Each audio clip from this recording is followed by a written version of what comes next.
ambulance, mon permis, c'est ma vie, c'est mon boulot, je sauve des gens. Ça m'a aidé justement à arrêter l'alcool, hein. Donc voilà, j'ai fait tout et le maximum pour vous prouver, quoi.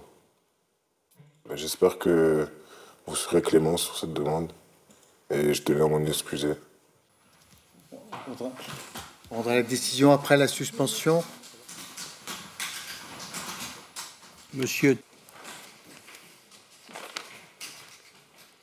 Alors, après en avoir délibéré, la Cour confirme, donc déclare les appels recevables, confirme le jugement entrepris sur la culpabilité et la Cour confirme également le jugement entrepris sur les peines prononcées. Vous pouvez repasser votre permis de conduire sans délai. Il est annulé, vous pouvez représenter les épreuves sans délai. Et ensuite, pendant 4 mois, et c'est une durée très courte puisque la loi permet d'aller jusqu'à 3 ans, pendant 4 mois, vous ne pouvez conduire un véhicule que s'il est équipé d'un dispositif homologué d'antidémarrage par éthylotest électronique. Voilà, merci.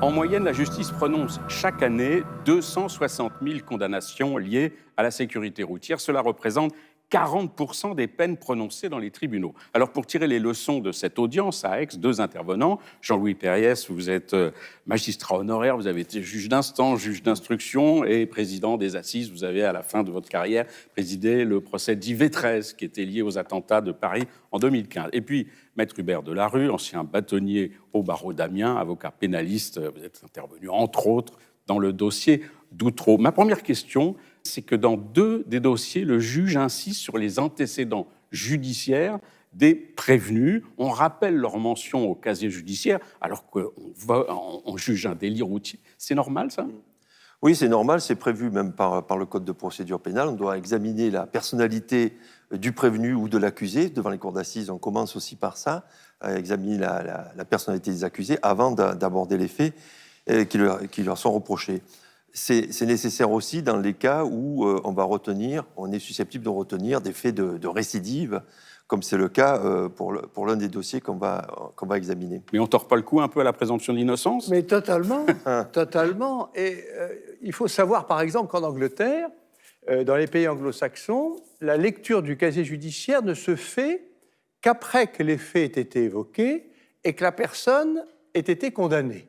Si elle est relaxée, on n'en parle pas. Par contre, si elle est déclarée coupable, alors à ce moment-là, on sort le casier judiciaire, on regarde les antécédents qui vont bien sûr peser dans la décision qui sera prise. Oui. Alors qu'en France, on commence d'abord, on a plus où ça fait mal. On commence tout de suite en disant vous avez déjà 25 condamnations, donc ça ne va pas le faire, monsieur. On ne voit pas que ça, on voit aussi les éléments positifs de la personne à ce moment-là. On ne voit pas que le casier judiciaire. Puis je dirais qu'il faut quand même faire confiance aux juges, ils arrivent à faire la part des choses sur le fond de l'affaire. Et que, bon, même si on rappelle le casier judiciaire, nous l'espérons. Vous avez eu l'expérience, oui, vous avez pu le constater, bien sûr. Non, mais alors, je me basais simplement sur le plan des principes, si vous voulez. Pour le reste, je pense que les juges, évidemment, savent faire la part des choses. On a entendu aussi plusieurs fois les prévenus dire « la voiture, c'est mon métier, si j'ai plus mon permis, je suis perdu ». C'est un argument qui pèse ? C'est un argument qui est... Ou c'est un argument facile ? C'est facile, mais non, parce qu'il est vraiment vécu sincèrement par les personnes qui sont poursuivies. Cela étant, les sanctions sont souvent obligatoires, c'est-à-dire que, par exemple, pour une conduite en état alcoolique commise en récidive, de plein droit, c'est l'annulation du permis. Une conduite en état alcoolique avec un homicide involontaire ou un délit de fuite avec un homicide involontaire, comme on a le cas, c'est l'annulation du permis de conduire de plein droit. Donc, c'est-à-dire que le juge... Ça a quelles conséquences, l'annulation du permis de conduire, par rapport à la suspension ?